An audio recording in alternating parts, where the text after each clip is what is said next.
Good morning, everybody. Hey, welcome to our new show this Tuesday, April 21st. Today we are going to have an awesome show. One of the most important topics everybody wants to talk to us about when they come in for a free consultation. So let's talk. We'll get started in just a minute. Let's enjoy Bachman Turner Overdrive and let's take care of business.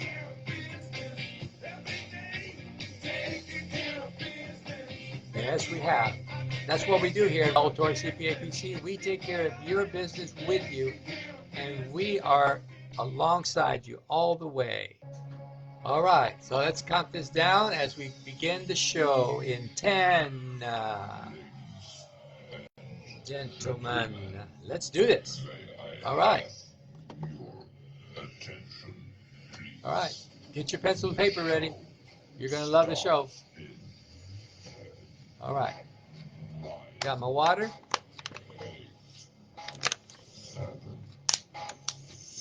I'm ready. Are you ready? That's right.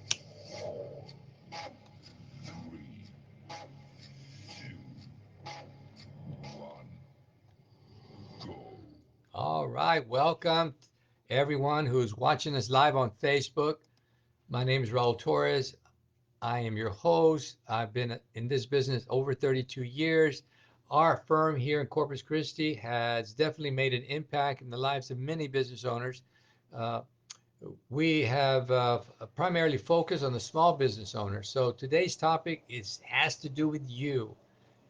And one of the most critical topics, one of the most often inquired about topics that we have when people come by and want a free consult. And part of the conversation is always about this topic that we're going to talk about today. So welcome to Let's Talk. And we're going to break down today a real business issue. And we're going to provide some tax strategies that will help you keep more of your hard-earned money. All right, you got that? We're going to give you some tax strategies that will allow you to keep more money in your pocket, and we're going to help you better understand how to operate your business. All right, today's topic is one of the most misunderstood and possibly costly mistakes that I see business owners make each and every year. I don't know why some of them don't listen, but here's the truth. Most business owners are either paying too much in taxes, paying themselves incorrectly, or worse, triggering IRS issues without even knowing it. And you know that most people don't want an IRS audit, but that's exactly what they're doing. They're asking for an audit. So today, maybe if you're paying attention and writing this stuff down, you're going to avoid an audit if you just follow some simple guidelines. All right. So today we're going to break this down into clear and practical understanding of how to pay yourself if you are either a sole proprietor, B, a C corporation, C, you file as an S corporation, Form 1120S, or D, you file as a partnership, where there are two or more people involved in a business activity. So let's get into it. Before I do that, let me post a little remark here live on our page so you guys can have it. There you go. Hey, if you're here, post your name so everybody can see it. Say hello. Welcome to our show today. All right. Segment first. Let's talk about sole proprietorship. You know, those are the guys that don't register with the state. They're single owner. They're working either out of an office or out of their home. They operate some kind of business. Uh, Most of you that are doing some kind of gig type of work, some type of multi-level marketing work, those of you that are doing some type of service-based work, uh, you do everything yourself pretty much. You may have some employees, but we call these the sole proprietors. You know, one thing I love about being a sole proprietor is so simple to operate. There's very few guidelines that you have to maintain from an administrative uh, perspective. All right. So how do you pay yourself when you're a sole proprietor? I get that asked many, many times. Well, traditionally, you don't pay yourself a salary. You don't. As a sole proprietor, you take out what we call owner draws. Yeah, You just go and grab the money out of the bank and you do whatever you want to do with it. What does this mean when you take out a draw? Well, it means that you're moving your business money from your business account to your personal account, or you're moving money from your business account to some type of expense that's not business related. Number two, it means that it's not payroll. The fact that you take a draw is not payroll. And number three is it's not a W-2. So when they say I pay myself, it's not payroll. It's not a W-2. It's just a draw. It's not a paycheck. It's just a draw. So many small business owners have some difficulty understanding that. But now you don't, because now you know how simple it is. It's just a draw. Don't make it more than what it is. Now let's talk about how you're taxed. Oh, you're going to love this. Yeah. So here's the most important part. When you're a sole proprietor, you are taxed on the net profit of the business. So you have all the income minus all the expenses gives you the net profit. So, for example, let's say you make $100,000 in profit, net profit. You're going to pay income tax on $100,000. Even though you only took $40,000 in draw, you're still paying tax on the full 100,000. That's how you get taxed. Now, here's some key points you need to understand about that. When sole proprietors generate a profit, not only do they pay tax on income, they also pay tax on all the amount of net profit for payroll taxes. That's 15.3% on top of your income. Wow, 15.3 Uncle Sam takes? Just like that. So, for those of you that did not understand that, that's why some people don't like the sole proprietor setup. All right, because you get taxed twice, payroll tax and income tax. And there's no way to offset that. That is the rule. Many business owners think that they think this as well. They look at their bank account at the end of the year and they say, "Oh, I only have $1,000." And in their mind, they think, "I don't have to pay income tax. I didn't make any money. There's no money left." That is absolutely wrong. Many owners who think like that, you got it all wrong. You need either a better accountant, a better tax preparer, or a better CPA. Because if they haven't told you that, they should have. That's basic. So remember, the IRS don't care how much money you got left. It's how much your net profit is. If your profit is, and here's one final thing. If you, if if you make over, I'll use a threshold somewhere between 40 and 50,000. If your sole proprietorship is above that, or maybe at 40 for some folks, all right? This is where you start thinking, at least you should, whether or not you should stop filing your business as a sole proprietor. You should think about that, all right? You should think about that. So one of the common mistakes that I often see people make is they just absolutely misunderstand how things work. Now, I wanted to post some here, but let me see. Oh, there it is right there. Okay, now I'm posting. Okay, so keep that in mind. Also, one other thing. In order to convert your business from a sole proprietor to something else, like a C corporation or an S corporation, you're going to have to complicate your life a little bit. But that's not bad news. That's good news. I have a simple saying. The more complicated you are, the more it is possible for you to pay less federal income taxes. All right, keep that in mind. All right, next in line today, let's talk about the C corporation. Let's talk about the C corporation. The C corporation is, think of big companies like Walmart or Apple or uh, Exxon. These are corporations that have a board of directors, uh, and they operate their business, and they pay out dividends, and they pay salary to all their employees, right?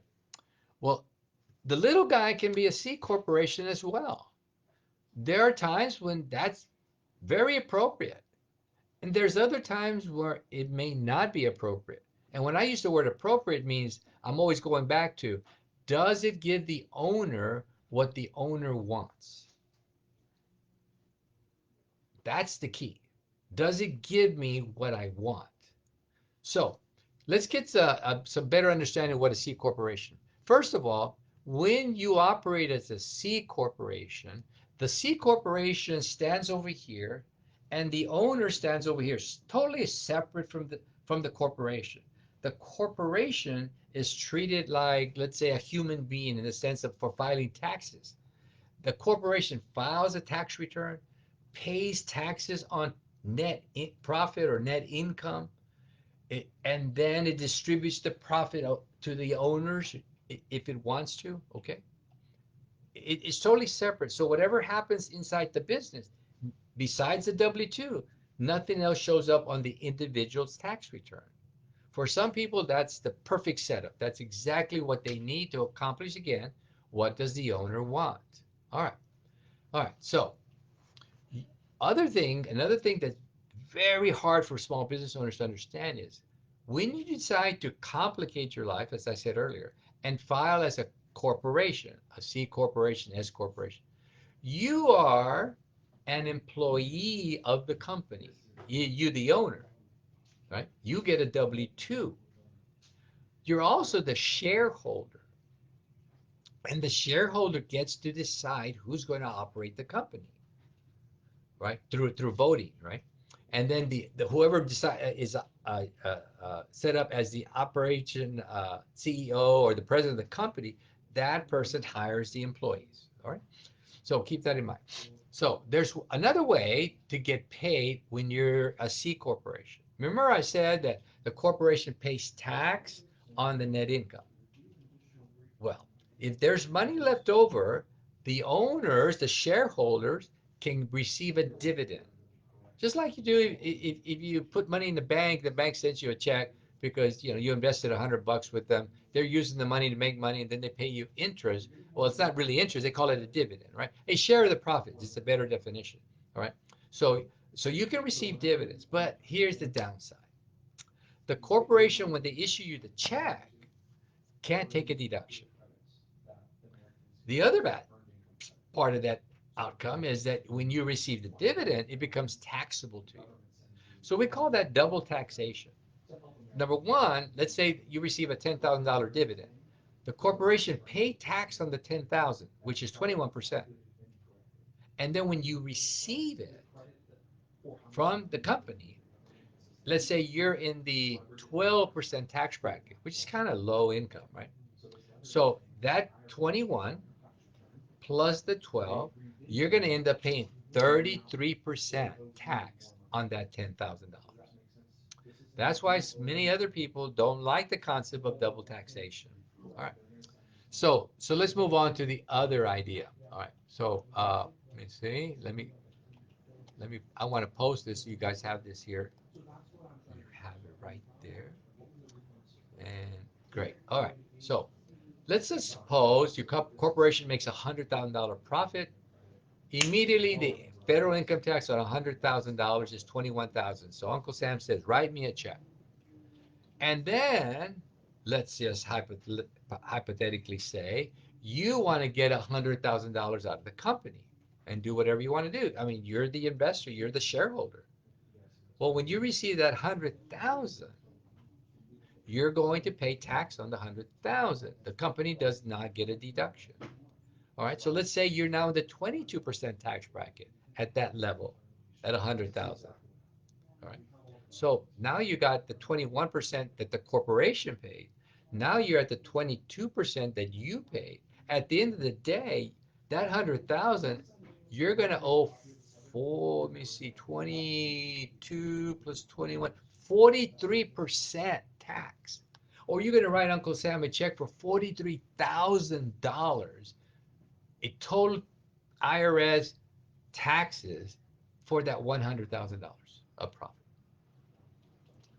You see how that can erode into your wealth. You can see how that just doesn't seem fair, but that's the rule. All right. All right. So let me see. One of the things that many people do not understand about C corporations, and one of the reasons why they make a lot of sense, is if you want to maximize, and you're the shareholder, you're the owner, and you want to maximize write-offs with employee benefits, like you want a company car, you want fringe benefits like health insurance, a cool retirement perk, all right? And you want to reinvest the profits. Well, those are reasons why having a C corporation makes sense. Because the other entities, the partnership, the sole proprietorship, and the S corporation filing methods of filing your business return just doesn't measure up and just doesn't do as well as a C corporation, right? All right. So owners who try to avoid payroll under C corporation, I'm telling you right now, you might as well just raise the red flag, sound the horn, and tell the IRS to come and audit you.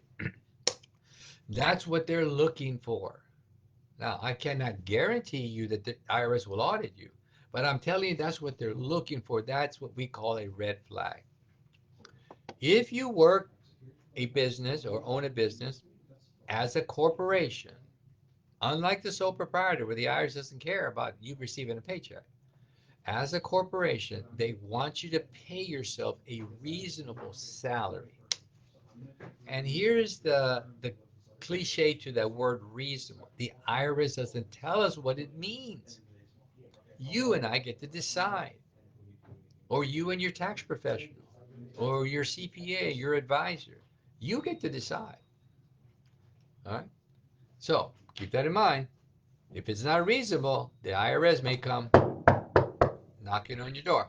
All right, let's move on to S corporations. We're running quickly out of time.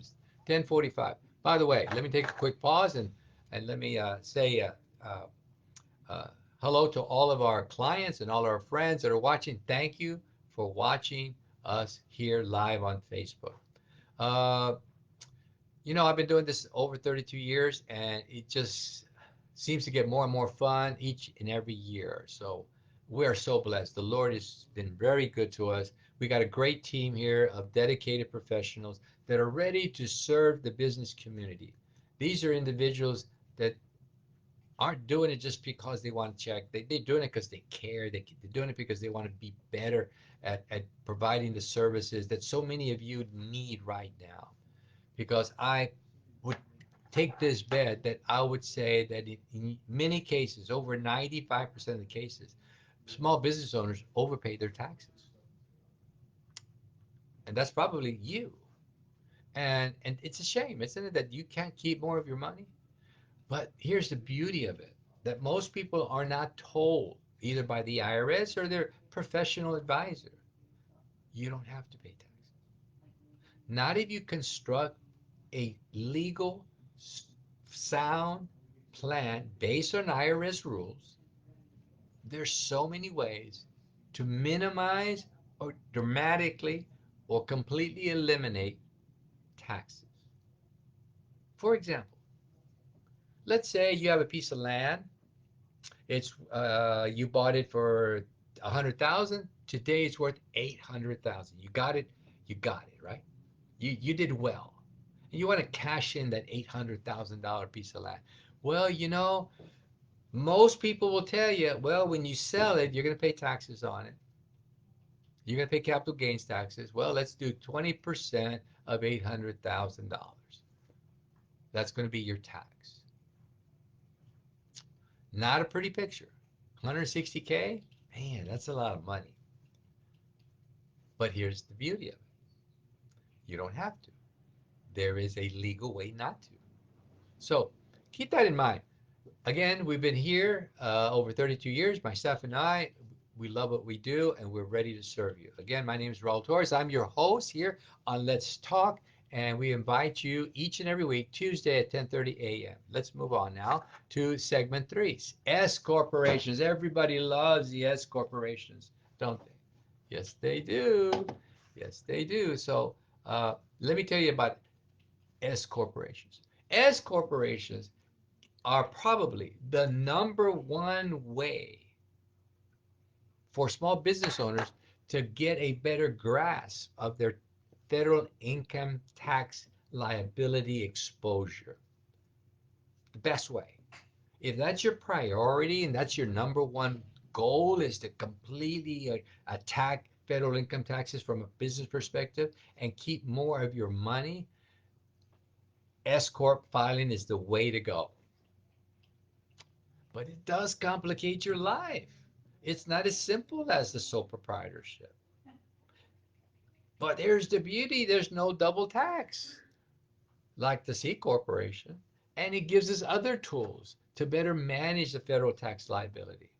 All right, the number one thing about S corporations that everybody should know is, is how they should pay themselves. And here's what the IRS says, right? Here's what the IRS says. You must pay yourself a reasonable salary. Remember that? We said the same thing about the C corporation. What's reasonable? And the answer is, it depends. Yeah, it depends. In other words, what's reasonable one year may not be reasonable the next year. So let's just give you a simple example. Let's say you run an S Corp and your business makes a $10,000 profit for the whole year. Guess what? What is reasonable for a $10,000 profit? Well, if you were to say zero, you would be right. The IRS would not expect you to pay yourself a salary when you're only making $10,000 profit. But not, let's say the next year you run, right? You run a $200,000 profit. Ooh, nice. Well done, right? Well done. Now, what do you think is reasonable then? Well, I can tell you zero is not reasonable because the variables have changed, right? So, so you and your tax professional or you and your advisor should really get a good grasp on what it means to be reasonable. Now, for us here in our firm, we actually monitor that from January as we go through the year, each and every month for our business owners to help them have a good idea of what is reasonable. And then we adjust their payroll based on the outcome of the profit and loss each and every month. And we allow the owner to make the decision if they want to follow the guidelines or if they want to push the envelope a bit or they just don't want to pay. I mean, we have one client makes over $1 million a year, says I don't want to be on payroll. And that's cool. But he understands the risk of possibly being audited.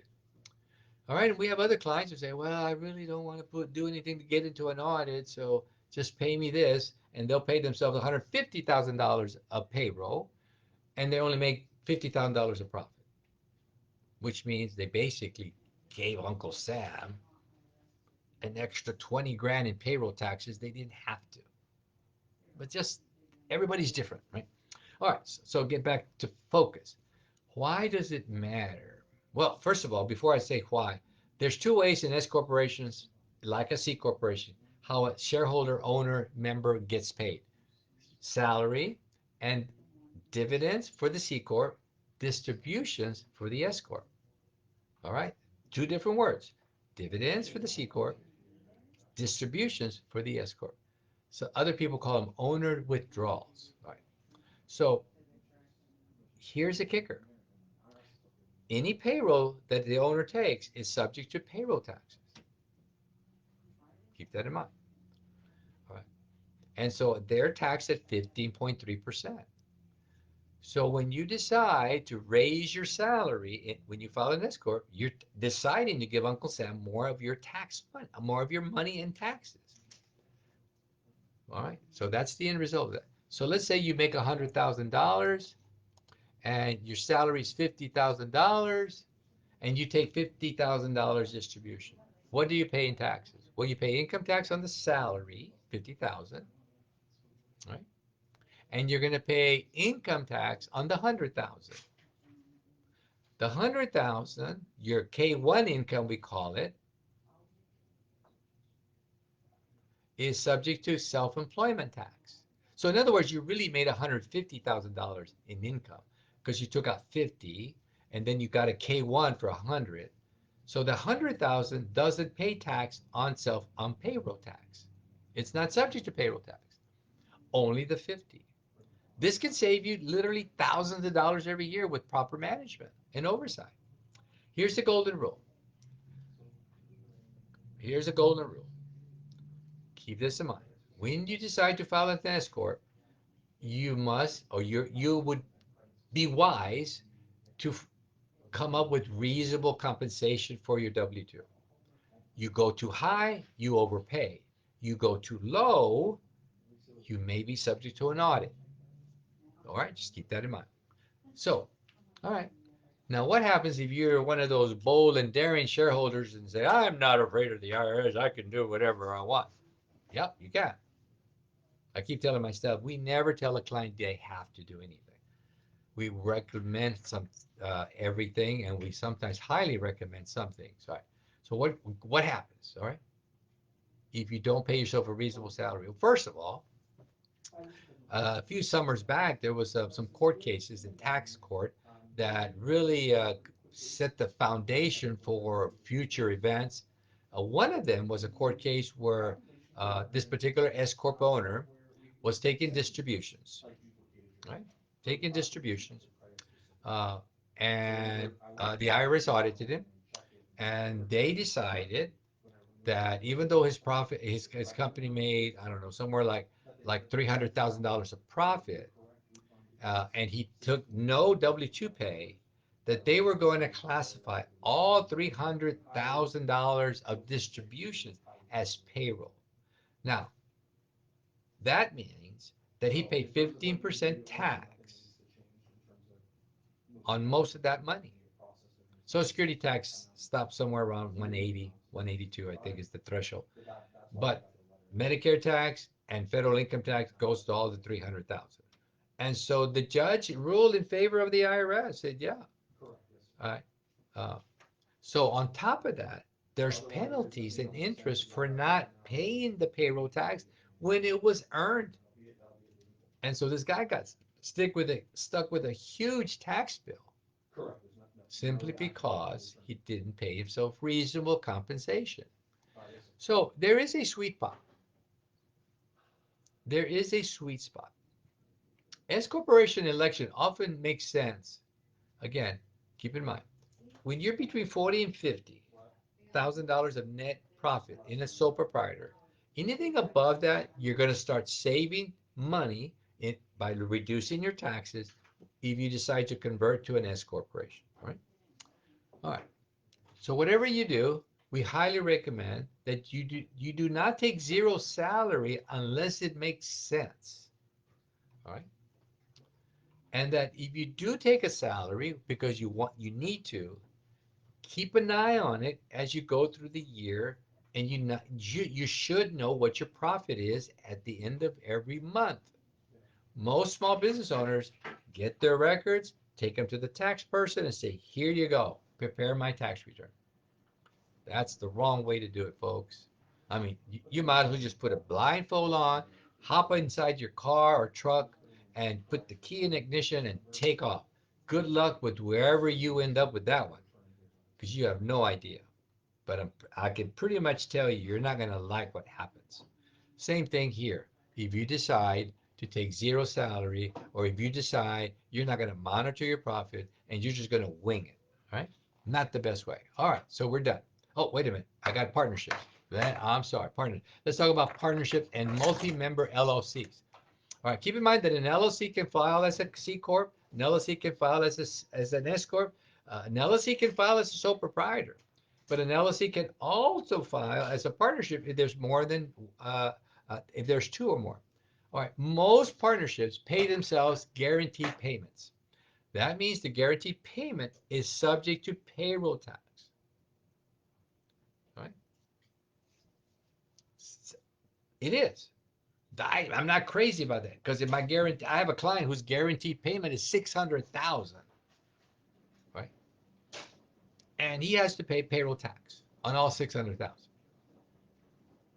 But if they put him on a W-2 with no guarantee payments, then he could have a better outcome and control that. But that's a different story. Okay, so there's two primary ways to pay yourself: guaranteed payments and the distributions or the draws, partner draws, right? And of course, you're going to pay income tax on your net partner income based on your K1. The partnership will divide it up between the percentage of owners, and each owner gets a K1. That K1 tells the IRS this taxpayer made so much money and they're going to pay tax on that. Remember, partnerships don't pay income tax. They only push out reports and everything ends up on the taxpayer. Same thing with the S corps. S corps don't pay federal income tax. They just report, ends up on the individual. Partnership distribution profits are based on their ownership percentage, as I said. Partnerships are taxed again on their share of the profit, not based on how much they received in distributions. That's a false way to look at it. Only based on their K1 income. All right, here's the other thing about partnerships. And I should have mentioned this about S corp. S corps and partnerships do not pay tax on what they receive necessarily. They pay tax on their profit, on their K1 income that is assigned or allocated to them. Partnerships are probably one of the most complex structures for tax purposes. Right? Lastly, lastly, you should have a clear understanding if you decide to run a partnership of the limits each partner can or does not have. Again, it's a little complicated for partnership. All I can say is this: every partnership I've ever worked with has not ended up very well. They've always 100% of them always ended up in an argument and fight, and the only people who won were the attorneys that was representing both parties. Lastly, the biggest mistakes as we wrap up today. Again, my name is Raul Torres, CPA. We're right here in my office on airs. Soon, hopefully, we're planning to move to our new location located at 3046 Holly Road. All right, so let me summarize the biggest mistakes I see. Paying yourself incorrectly for the type of business you have. Number two, not planning for taxes. Again, if you're waiting till the end of the year when it's time to file, oh my gosh, that is not doing you a favor. Number three, choosing the wrong structure for your objectives and your type of business. Again, pay somebody for the advice. If you don't know, pay somebody. It's going to be well worth the money. But you'd be surprised how many people do the wrong structure and end up paying taxes they shouldn't have. All right. Number four, reasonable compensation for your particular situation is very important. And number five, no planning. No planning whatsoever. No planning for your business. No planning for your financial future. No planning for your taxes. No planning for growing your business. I mean, just everybody wings it. Well, mostly everybody. But here's the reality. Ladies and gentlemen, my dear friends, how you pay yourself can cost you literally tens of thousands of dollars per year. That's why I'm saying I pretty much can guarantee that if you show me your tax returns, you overpaid Uncle Sam. Not because you did anything wrong, just because you just didn't do anything right from a tax reduction point of view. All right. If you take anything away from today, take this. Remember this. Your entity type, how you set up to uh, run your business legally, should drive, should be the main method or reason how you design your pay strategy.